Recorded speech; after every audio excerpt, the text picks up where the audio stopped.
High, how are you? কেমন আছেন সবাই? আশা করি ভালো আছেন। আমি তারেক হাসান হৃদয়। আজকে আমরা একটা বিষয় নিয়ে কথা বলছি, যেটা সম্পর্কে সবাই কম বেশি জানেন। অনলাইনে অনেক ভালো ভালো ক্রিয়েটারদেরও অনেক ভিডিও আছে। তাও কিছু বেসিক যারা আইডিয়া দেওয়ার জন্য আসলে দেওয়া, কারণ আমিও ব্যাপারটা ফেস করছি।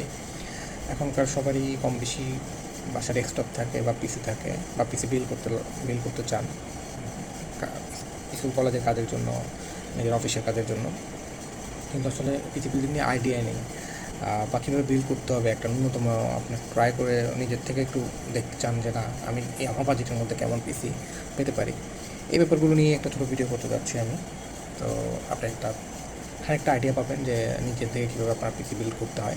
আমি সাধারণত আমার আজকের দিনে বাজেট রাখছি 60,000 মধ্যে কীভাবে একটা পিসি বিল্ড করবেন আপনি, আর কী কী জিনিসগুলো খেয়াল রাখবেন, কীভাবে কম্পোনেন্ট চুজ করবেন, এই বিষয়গুলো নিয়ে কথা বলবো।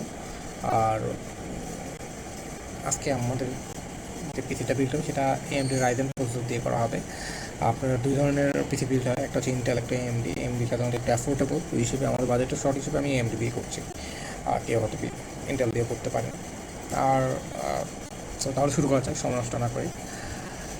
আর কেউ যদি চান কিছু, আমি দুটা ডকুমেন্টাল লিঙ্ক ভিডিওতে দিয়ে দেবো একটু আইডিয়ার জন্য পিসি বিল্ডিংয়ের আগে। আপনি যদি এমডি বা রাইজেন যেটাতেই যান, কেমন কোন লেভেলের পারফরমেন্স সেটা আইডিয়া করার জন্য, কোন মডেলগুলো রাইজেনের কোন মডেলগুলো কেমন, ইন্টেলের কোন মডেলগুলো কেমন পারফরমেন্স দেয়, এটা আপনি দেখে নিতে পারেন। তো আজকে আমরা এখান থেকেই আমরা রাইজেন 5 নিয়ে কাজ করবো। আজকে 3500 রাইজেন 3500 নিয়ে কাজ করবো। এটা কিন্তু একটা মেইন স্টেপ, মানে এন্ট্রি লেভেল বা একটু আপগ্রেডে পড়ছে, আমরা নিয়ে কাজ করবো। এটা আমি লিখে দিয়ে দিব, দেখতে পারেন। আর আরেকটি ডকুমেন্ট হচ্ছে যে রাইজন, যেহেতু আমি আজকে রাইজন নিয়ে কাজ করছি, এটার মডেল, এটা জেনারেশনের কিছু ফ্যাক্ট আছে, কি দেখে কি কোনটা দেখে আপনি বুঝবেন কোন মডেল বা কোন জেনারেশন, সেটা নিয়ে আমি একটা ডকুমেন্ট দিয়ে দিয়েছি। আর একটা জিনিস, সেটা মাস্ট চুজ করবো আপনি প্রোজোর নিচে জি বা এক্সটি বা এক্স3ডি, এগুলো দেখবেন ওটার মানেটা কি, সেটাও জি হলে আপনি মানে এটা একটা বিল্ডিং গ্রাফিক্স থাকে, এগুলো দিয়ে দিচ্ছি, একটু সময় হলে দেখে নেবেন। আচ্ছা, তাহলে আমরা শুরু করি আজকে। তো পিসি বিল্ডিংয়ের জন্য তো ফেমাস বর্তমানে বেশিরভাগ ফেমাস দুইটা আমাদের, রায়ান্স আর স্টারটেক। তো আমি স্টারটেক, আমি কোনো পেইড প্রমোশন করছি না এখানে, জাস্ট স্টারটেকে বরং রায়ান্স বরং এগুলোতে একটার লেটেস্ট মডেলগুলো এবং দামটা থাকে ওই হিসেবে, যেহেতু আমরা দাম এই প্রাইজিংটা নিয়ে আমরা দোকানে যাবো ডেস্কটপ বানানোর জন্য বা ডেস্কটপ বিল্ড করার জন্য, তাহলে আমাদের লেটেস্ট প্রাইজিংটা দরকার। এই জন্য আমি স্টারটেকের ওয়েবসাইট থেকে করছি। তো এখানে একটা অপশন আছে ওদের পিসি বিল্ডিংয়ের একটা অপশন, পিসি বিল্ডার। সো আমরা সেখানে যাবো। সো এখানে কী কী কম্পোনেন্ট লাগবে আপনার জন্য ইজি করে দিল, ওরা কী কী কম্পোনেন্ট লাগবে ওরা নিজেরাই বলে দিয়েছে যে রিকোয়ার্ডগুলো লাগবে। আমরা শুরু করি। আমার সর্বপ্রথম শুরু করতে হবে সিপিইউ দিয়ে। প্রসেসর, আপনার প্রসেসরটার উপর ডিপেন্ড করে ফুল সিস্টেমটা বিল্ড হবে।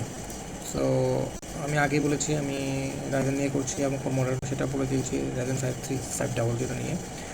আর এটাতে কোনো বিল্ডিং গ্রাফিক্স নেই, অর্থাৎ আপনাকে একটা গ্রাফিক্স কার্ড ইউজ করতে হবে, এইটার সাথে মাস্ট। যেই প্রসেসরগুলোতে বিল্ডিং গ্রাফিক্স কার্ড নেই সেখানে গ্রাফিক্স কার্ড মাস্ট ইউজ করতে হবে। সো এই তো রাইজেন 5 কেন আমি চুজ করছি, এটার ভালো, এর আগের আগের মডেলগুলোতে যেমন দেখেন, এটাতে 3433 মেগাহার্টসের র্যাম সাপোর্ট করবে, মেমোরি এটাতে 3200, এই ক্ষেত্রে ভালো। কোর এবং থ্রেড ব্যালেন্স আছে, অন্যগুলোতে একটু কম, পরেরগুলোতে একটু বেশি, এটাতে ব্যালেন্স আছে। ক্যাশও ভালো, আর বুস্ট স্পিড 4.1 পর্যন্ত, যেটা খুব দরকার আমাদের ফিউচারে যাতে আপডেট করে। তো আমি এটা চুজ করে নিলাম। যেহেতু বাজার শর্ট, সিপি কুলারের দিকে যাচ্ছি না, আমরা যে প্রসেসরের যে বিল্ডিং কুলারটা থাকে আমরা সেটাই চুজ করব। আচ্ছা, প্রসেসর আমরা কিন্তু চুজ করেছি AM4 সকেটের। ওখানে প্রসেসরের ডিটেলসে আপনি দেখবেন আপনার সকেটটা কি, তো ওই হিসেবে আমরা মাদারবোর্ড কিনতে হবে। আমরা AM4 সকেটের লাগবে, এবং আমাদের তো র্যামটা DDR4 লাগবে, যেহেতু DDR4 সাপোর্টেড। DDR5 গেলে আমাদের বাজেটটা পেয়ে যাবে, এই জন্য DDR4 যাচ্ছি। DDR4 আমাদের মাদারবোর্ডটা কেন ইম্পর্টেন্ট, আমাদের ফিউচার যেহেতু আমরা আপগ্রেড করবো, সেক্ষেত্রে মাদারবোর্ডটা যদি আপনি আপগ্রেডেবল মাদারবোর্ড না নেন, যেখানে ফিউচার আছে, পরবর্তীতে আপনি এখানে আপগ্রেডগুলো করতে পারবেন না। সো ফর্ম ফ্যাক্টর বলতে মাদারবোর্ডের সাইজ এবং এটা অপশনগুলো নিয়ে ফর্ম ফ্যাক্টর করা হয়। এই টেক্সট একটু বড় সাইজ এবং অপশন বেশি, এর চেয়ে কম মাইক্রো টেক্সট মিনি, তাই আমি আজকে মাইক্রো টেক্সট নিয়ে দেবো। এটা মিডিয়াম সাইজের মধ্যে বেস্ট, এবং অপশনগুলো অনেক অপশন থাকে, এবং আমাদের প্রেফারেবল অপশনগুলোর মধ্যেই নিব। ওকে, সো আমি একটু ব্র্যান্ডের মধ্যে নিতে চাচ্ছি। তো ব্র্যান্ডের মধ্যে এমএসএটা আমার পার্সোনালি পছন্দ করি আমি সাপোর্ট করে ভালো, সফটওয়্যার সাপোর্টগুলো ভালো। আর আমাদের সিপিউ কিটাতে সাপোর্টেড কিনা অবশ্যই দেখতে হবে। রাইজেন 300 সিরিজের সিপিউগুলো সাপোর্টেড, তাহলে আমারটা 300 সিরিজেই পড়ে। রাইজেন 500 অর্থাৎ 300 সিরিজ, এটা 3000 সিরিজ, সরি। তো 3000 সিরিজের মধ্যেই পড়তেছে, তার মানে এটা আমাদের সিপিউ সাপোর্টেড। দুটো র্যাম DDR4, আমাদের DDR4 র্যাম নিব। আমাদের র্যাম মিনিমাম এখানে 4100 মেগাহার্টজ পর্যন্ত র্যামের স্পিড সাপোর্টেড হবে, ফাইন। সো এম অর্থাৎ মাইক্রো রেটিএক্স বুঝায়। তো প্রাইস অনুযায়ী ডিসকাউন্টও আছে। এই টাইপের মাদারবোর্ডগুলো অন্যগুলো অনেক প্রাইসে 9000 উপরে, তাই আমি এই জন্যই এই মাদারবোর্ডটা চুজ করছি। মাদারবোর্ড চুজ শেষ, এবার আমাদের একটা র্যাম লাগবে। র্যাম তো মিনিমাম 8GB নিতে হবে। এখনকার সময় 8GB নিচে আপনার র্যাম নিলে প্রোগ্রামগুলো অনেক স্লো হয়ে যাবে রান করা। Minimum 8GB RAM. আর আমাদের প্রসেসর 3200 মেগাহার্টজ পর্যন্ত সাপোর্ট করবে, তো 3200 মেগাহার্টজ পর্যন্ত নিব র্যাম স্পিড। সো র্যামের ক্ষেত্রে মোটামুটি এই প্রাইজিং রেঞ্জে সবগুলো র্যামই কাছাকাছি কাজ করে। তবে আমি একটু ব্র্যান্ডের মধ্যে ন্যাকটেকটা রিসেন্টলি কম প্রাইসের মধ্যে ভালো সাপোর্ট করছে, একটা ভালো ব্র্যান্ডের মতো, এবং এর ডিসকাউন্টও আছে। যেহেতু আমাদের বাজেটটা অনেক প্রত্যেক পয়সা আমাদের সেভ করা অনেক গুরুত্বপূর্ণ, তাহলে আমরা ন্যাকটেকটা নিয়ে যাচ্ছি। এটা আমরা আপাতত র্যাম একটা নিব, যেহেতু বাজেট শেষ পর আলাদা র্যাম একটা র্যাম অ্যাড করে নিব আমরা। হ্যাঁ, আরেকটা র্যাম অ্যাড করার ক্ষেত্রে আপনার দুটো জিনিস ফলো রাখতে হবে। DDR4 হতে হবে, মেগাহার্টজ সেম হতে হবে। এই দুটো যদি আপনি অ্যাটাচ রেখে র্যাম অ্যাড করেন তাহলে কোনো প্রবলেম হবে না। অনেকে যদি আপনার DDR4 নিছেন, 4GB র্যাম নিছেন, সেক্ষেত্রেও হবে, কিন্তু আপনার ভালো সাপোর্ট পাবেন। ওকে, স্টোরেজ হিসেবে আমাদের মাদারবোর্ডে কিন্তু M.2 অপশন ছিল, M.2 অপশন ছিল। আমাদের স্টোরেজগুলোর মধ্যে সবচেয়ে ফার্স্ট হচ্ছে M.2, তারপর SATA। আমরা M.2-তে যাবো এই জন্য। M.2-তে দেখবো, এবং মিনিমাম তো আমরা M.2-তে মূলত অপারেটিং সিস্টেমটা রাখবো, যেহেতু যাতে আমাদের সিস্টেমটা খুব দ্রুত ওপেন হয়, রান হয়। উইন্ডোজটা যখন আপনি চালু করবেন, কম্পিউটার চালু করবেন, উইন্ডোজটা যাতে খুব দ্রুত লোড হয়, যে আমাদের অপারেটিং সিস্টেম উইন্ডোজটা আমরা M.2-তে রাখবো। মিনিমাম তো 250GB লাগবেই। ওই হিসাবে আপনি একটা আমরা র্যামও নিয়েছি, একটা SSD খারাপ হবে না, একটা SSDটাও নিতে পারেন, টিমও খারাপ না, দুইটাই ভালো। একটা অবশ্য SATA, একটা SATA, আমরা SATA-তে যাবো না, আমরা M.2-তে যাবো, M.2-তে যাবো। আমরা এই জন্য টিম চুজ করলাম। যেহেতু আমাদের কোনো বিল্ডিং গ্রাফিক্স কার্ড নেই, আমাদের অবশ্যই একটা গ্রাফিক্স কার্ড লাগবে। যেহেতু আমাদের বাজেট শর্ট, আমরা একটু বেসিক লেভেলের গ্রাফিক্স কার্ড একটা নেবো, যাতে আপনার বেসিক লেভেলের কাজ করতে পারেন। টুকটাক ছোটোখাটো গ্রাফিক্সের কার্ড এবং টুকটাক গেমিং করতে পারেন। এটা দিয়ে আপনি ভালো গেমিং করতে পারবেন না, কম রেজলিউশনে হালকা পাতলা গেমিং করতে পারবেন, এবং হালকা পাতলা ফটো এডিটিং বা গ্রাফিক্সের কাজ করতে পারবেন। আমরা 2GB মিনিমামটা নিই। আমরা 710 একটা বেসিক লেভেলের গ্রাফিক্স কার্ড নিচ্ছি, মোটামুটি ক্লক 1600 মেগাহার্টজ আছে, এটা আমাদের জন্য এনাফ। অন্যগুলোতে একটু কম, 1300, এরপরটা তো 1600 আছে। এটা হচ্ছে আপনার গ্রাফিক্স কার্ডের একটা স্পিড, ক্লকটার স্পিড বোঝায়, তো এটা 1600, ওই হিসেবে আমরা এটা দিয়ে স্টার্ট করবো। আমি আগেই বলেছি এটা ফিউচার আপগ্রেডের কথা চিন্তা করে বিল্ডিং করা, তো আমরা বিষয়ে বিল্ড করছি। আমি যখন আপনাদের ফিউচার যখন বাজেট বাড়বে, তখন আপনি এই গ্রাফিক্স কার্ডটা জাস্ট সেল করে দিয়ে বা চেঞ্জ করে নিয়ে আপনার একটা ভালো হাই লেভেলের গ্রাফিক্স কার্ড লাগিয়ে নিতে পারবেন, তখন আপনার এই সিস্টেমের মধ্যেই ভালোই চলবে। আমি ওই হিসেবেই বিল্ড করে নিচ্ছি।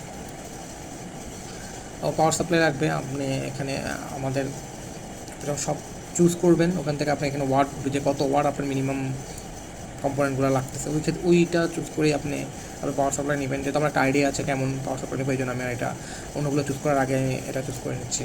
মিনিমাম যেহেতু আমাদের ফিউচারে গ্রাফিক্স কার্ড অ্যাড করবো, যদি আমি গ্রাফিক্স কার্ড ছাড়া নিতাম, বিল্ডিং গ্রাফিক্স কার্ড ছাড়া নিতাম, সেক্ষেত্রে আমার 450-500 ওয়াটের মধ্যে হয়ে যেত।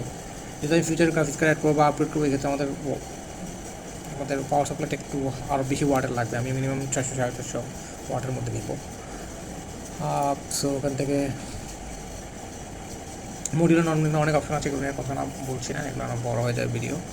সো আমি 650-র মধ্যে একটা নিতে চাচ্ছি, মিনিমাম 650, এগুলোও 650। যদি ব্র্যান্ডগুলো আমাদের পরিচিত, আমি একটু ব্র্যান্ডের মধ্যে যেতে যাচ্ছি। গেমডিএস ভালো ব্র্যান্ড, নাম করা, এবং 500 না, আমি 650-র মধ্যে নিব। 650, ঠিক আছে। তা আমাদের পাওয়ার সাপ্লাই করলে কেসিং তো আমাদের মাইক্রো টিএক্স মাদারবোর্ড, তো আমরা ATX বা মাইক্রো যে কোনো একটা কেসিং নিলেই হয়। হয়তো আমাদেরকে বিল্ডিং ফ্যানটা খেয়াল রাখতে হবে যাতে আমাদের বাতাস হিটটা খুব দ্রুত বের হয়ে যায় এবং ভালো ভিতরটা একটু ঠান্ডা থাকে, যাতে আমাদের বিল্ডিং ফ্যান সহ নিলে আমাদের কিন্তু প্রাইসও সেভ হলো। সেক্ষেত্রে এখানে একটু RGB নিচ্ছি। এখন বর্তমানে RGBটা অনেক ফেমাস, সবাই RGB পছন্দ করে। কেউ যদি পছন্দ না করার ক্ষেত্রে RGBটা অফ করে রাখতে পারেন, নো প্রবলেম। আর যেহেতু আমরা ফিউচারে আপগ্রেড করবো, ওই ক্ষেত্রে ওইটা চিন্তা করেও রাখা। ফিউচারটা আপনি একটা হাই গ্রাফিক্স কার্ড লাগবে, তখন আপনার ফ্যান বেশি থাকলে বা কুলিং সিস্টেমটা ভালো হলে একটা ভালো সাপোর্ট পাবেন। সেক্ষেত্রে PM2 5টা ফ্যান অলরেডি আছে, RGB ফ্যান, এবং এটা আমাদের মাইক্রো ATX মাদারবোর্ড সাপোর্ট করবে। সো আপনার প্রাইসিং দিক থেকেও মোটামুটি ডিসকাউন্ট আছে, দেখতেও লুকটা সুন্দর। সো এটার দিকে যাই। মনিটর আপনি যতই ভালো সিস্টেম বিল্ড করেন, আপনি যদি একটা ভালো মনিটর না নেন, আপনি ভালো আউটপুট পাবেন না। আর বর্তমানে আমরা 75 হার্টস রিফ্রেশ রেটের মনিটরে যাবো। রিফ্রেশ রেট অর্থাৎ আপনার মনিটরটা প্রতি সেকেন্ডে কতগুলো পিকচার ডিসপ্লে করতে পারতেছে। সো যারা গেমার তারা অনেক হাই রিফ্রেশ রেটের মনিটর নেবে, আমরা ওইদিকে যাবো না। 180, 150 উপরে ওরা রিফ্রেশ রেটের মনিটর নেয়। আমরা মিনিমাম একটা মিডিয়ালে থাকতেছি 75 হার্টস, যদি আপনি টুকটাক গেমিংও করতে পারবেন, প্রোডাক্টিভিটি কাজও করতে পারবেন। আর 75 আর একটা ব্র্যান্ডের মধ্যে নেওয়ার চেষ্টা করবো, আর ফুল এইচডি অফকোর্স, যাতে আমাদের Xiaomiটা ভালো লাগে। এই আশেপাশের এই কম প্রাইসের মধ্যে যেহেতু আমি যাচ্ছি, আশেপাশের ব্র্যান্ডগুলো এত পরিচিত না। Xiaomiটা ভালো আছে এবং আমার যে গ্রাফিক্স কার্ডের এবং প্রসেসর রেজুলেশন ম্যাচ করে। 1920x1080, কিন্তু আমার গ্রাফিক্স কার্ড সর্বোচ্চ দিতে পারবে এবং প্রসেসরও ফুল এইচডি দাম 75 হার্টস। বাকি এর চেয়ে দাম যেটা একটু দামের, সেটাও 60 হার্টস না, আমরা 75 হার্টস নিলে একটু রেসপন্সটা ভালো পাবো। সো এটা নিলাম। আমাদের অলরেডি 51,000 হয়ে গেছে, আমাদের হাতে টাকা শর্ট খুব। পিসি বিল্ডিংয়ের ক্ষেত্রে আসলে যত বাজেট থাকে তত নিজের মন মতো পিসি বিল্ড করা যায় হাই এন্ডের। সো এই জন্য বাজেটটা খুব ফ্যাক্ট। কেসিংগুলো নিচ্ছি না, যেহেতু আমাদের ভালোই বিল্ডিং ফ্যান আছে।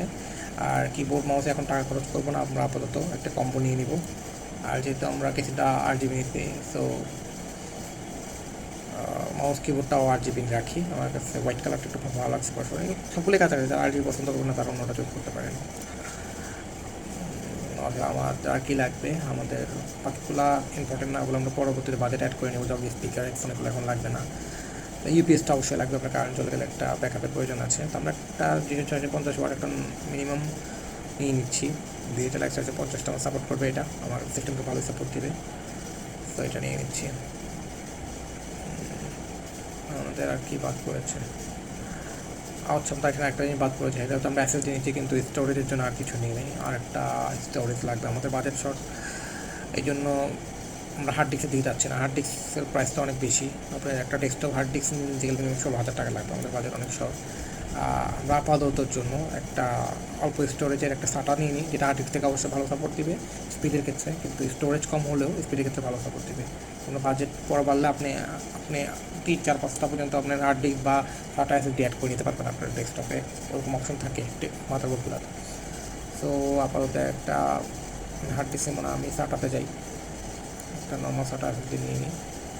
আমি যেহেতু বাজেট শর্ট আছে, আপাতত 60 GB নিয়ে নিই। তাহলে আপনারা এই SATAতে আপনারা যাতে আপনাদের যে প্রোগ্রামগুলো একটু হালকা গেমিং অথবা ফটোশপ প্রোগ্রামগুলো এই SATAতে রাখতে পারবেন। ওখানে উইন্ডোজের জন্য 250 GB নিচ্ছি, ওটাও ওখানেও খালি থাকবে, এখানেও রাখতে পারবেন। আমি বারবার বলছি এটা ফিউচার আপগ্রেডের কথা চিন্তা করে বানানো, এই জন্য আপাতত নিয়ে নিচ্ছি। এটা পরে আরও স্টোরে আমরা অ্যাড করে নিব। সো আমাদের মোটামুটি সব কিছু হয়ে গেছে, সব কিছু হয়ে গেছে। এখন আমাদের হাতে 100 টাকা 200 টাকার মতো আছে। আমরা একটা, যেহেতু 8 GB দিকে যাচ্ছে, একটা CPU কুলারও 8 GB দিকে নিয়ে নিই। একদম নর্মাল একটা CPU কুলার নিব 8 GB।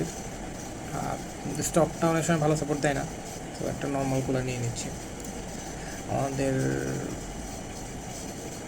সব কিছু মিলে এখনও 400 টাকার মতো বাকি আছে। পারফেক্ট, আমার মনে হচ্ছে আমাদের জন্য এটাই পারফেক্ট। 60,000-এর মধ্যে আমরা মোটামুটি 8 GB সহ গ্রাফিক্স কার্ডের অপশন রেখে নিয়ে নিয়েছি। আর র্যাম আমি আপাতত একটাই অ্যাড করেছি, যেহেতু বাজেট শর্ট। পরবর্তীতে আমরা আরও 8 GB অ্যাড করে নিতে পারেন, পরবর্তীতে স্টোরেজ আরও অ্যাড করে নিতে পারবেন ফিউচার আপগ্রেডের মতো চিন্তা রেখে। তো আমার মনে হয় যে 60,000-এর মধ্যে এটা একটা ভালো বিল্ড হতে পারে। সো এটা ছিল আজকের বিল্ড। আপনারা যদিও আপনারা এখান থেকে আরও ডিসকাউন্ট পাবেন, আপনারা যখন এটা এখান থেকে প্রিন্ট করে নিতে পারেন, প্রিন্ট করে আপনারা শপে যাবেন, এখান থেকে আরও 1000-2000 টাকার উপরে আরও ডিসকাউন্ট দেবে, আপনারা একটু কথা বলে নেবেন। আর আমি আমার সাজেশন দিয়েছি, আপনারা নিজেদের মতো করে এটা আপনাদের মতো করে ইন্টেল বা রাইজেনের অন্য মডেল দিয়েও বিল করতে পারেন, তবে আপনারা একটা বেসিক আইডিয়া পেয়েছেন কীভাবে পিসি বিল করতে হবে। থ্যাংক ইউ সবাইকে, ভালো থাকবেন।